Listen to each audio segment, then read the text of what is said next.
एक गांव में एक हरिया नाम का एक व्यक्ति रहता था। हरिया इतना गरीब था कि उसके पास 2 वक्त का खाना भी नसीब नहीं होता था। हरिया की पत्नी का नाम सुनैना था। सुनैना अपने पति का सुख दुख में हमेशा साथ देती थी। एक दिन सुनैना हरिया से जाकर बोलती है, ओ जी, घर में कुछ भी खाने को नहीं है, बाजार जाके सब्जी और चावल लेते आइए। परंतु सुनैना, बाजार से लाने के लिए पैसे भी तो होने चाहिए। मेरे पास तो पैसे भी नहीं है। ओ जी, कुछ ना कुछ उपाय तो करना ही होगा, वरना हम दोनों भूखे ही मर जाएंगे। बात तो तुम ठीक कह रही हो। एक काम करता हूँ मैं, क्यों ना मैं शहर चला जाऊँ कमाने। वहाँ पे कमाऊँगा तो पैसे भी बचेंगे और साथ में घर का खर्चा भी अच्छे से चल पाएगा। और यह बोलकर हरिया शहर कमाने के लिए निकल पड़ता है।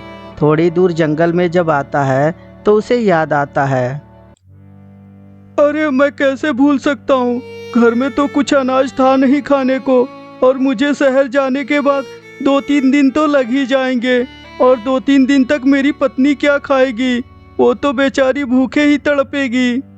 और यह सोचकर हरिया बेचारा वहीं चुपचाप बैठ जाता है और सोचने लगता है कि शहर भी जाने से कोई फायदा नहीं, इधर तो मेरी पत्नी की भूख के मारे जान ही निकल जाएगी। हे भगवान, मैं क्या करूं? मैं तो बहुत बड़ी विपदा में फंस गया हूं। अगर जो घर जाता हूं तो भी कोई फायदा नहीं, अगर जो शहर जाता हूं तो भी कोई फायदा नहीं। हे भगवान, मैं क्या करूं? हरिया की बातें पंडित जी खड़ा होकर सुन रहे होते हैं और तभी पंडित जी आगे आते हैं और बोलते हैं, क्या हुआ जजमान, तुम बहुत ही चिंतित लग रहे हो। पंडित जी, आप तो आगम ज्ञानी हैं, आपको तो सब कुछ पता है कि मैं अभी किस परिस्थिति से गुजर रहा हूँ। पंडित जी हरिया की बात सुनकर, तुम चिंता मत करो हरिया, मैं तुम्हें एक ऐसी चीज दूंगा जिससे तुम कभी भी भूखे नहीं रहोगे। और यह बोलकर पंडित जी हरिया को एक पतीला देते हैं और बोलते हैं, हरिया, मेरी बात अब ध्यान से सुनो। ये कोई साधारण पतीला नहीं है, बल्कि एक जादुई पतीला है। इससे तुम्हें जब भी भूख लगी होगी तभी इससे खाना मांगोगे, तुम्हें ये खाना देगा। लेकिन ध्यान रहे, जब तुम्हें भूख नहीं होगी तो तुम इसमें से खाना निकालने की कोशिश मत करना, वरना इसकी शक्तियाँ नष्ट हो जाएंगी। हरिया पतीला पाकर बहुत ज़्यादा खुश हो जाता है और उसे लेकर अपने घर आता है। तभी उसकी पत्नी, ओ जी, आप शहर से इतना जल्दी चले आए और ये हाथ में पतीला कैसा है? सब बताता हूँ सुनैना, पहले यहाँ बैठो तो सही। और यह बोलकर हरिया और उसकी पत्नी दोनों बेड पर बैठ जाते हैं। और तभी, पतीला, हम दोनों को बहुत भूख लगी है, प्लीज हमें खाना दो। हरिया के इतना बोलते ही पतीले से स्वादिष्ट खाना निकलकर उनके सामने आ जाता है। अरे वाह, इतना स्वादिष्ट भोजन, आज से पहले तो मैं कभी इसे देखी भी नहीं हूँ। अब हरिया को जब भी भूख लगता तो पतीले से खाना मांगकर खा लिया करता था। हरिया का एक पड़ोसी भी था जिसका नाम रोहित था। हरिया के घर से रोजाना इतने अच्छे अच्छे पकवान के खुशबू आते हैं। ऐसा हरिया क्या करता है जो इतनी अच्छे अच्छे भोजन पका के खा रहा है?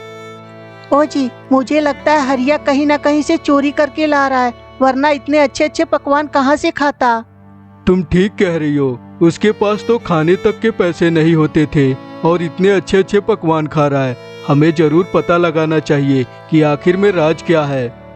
और यह बोलकर हरिया के पड़ोसी हरिया के खिड़की पर आकर सारे राज का पता लगा लेते हैं और एक दिन रात में उसका पतीला चोरी करके अपने घर लेकर आते हैं। और तभी, पतीला, अब जल्दी से खाना निकालो, मुझे बहुत जोर से भूख लगी है। परंतु पतीले से कोई भी चीज बाहर नहीं निकलती, क्योंकि पतीले से तभी बाहर निकल सकती थी जब किसी को भूख लगी रहती थी।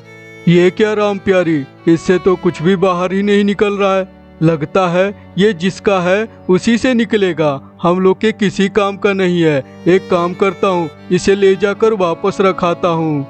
और इस तरह हरिया का पड़ोसी बेचारा उस पतीले को ले जाकर वापस रखाता है और उसे भी समझ में आ जाता है कि लालच बुरी बला होती है। लालच करने से कोई फायदा नहीं, जो नसीब में होगा वो तो मिलेगा ही।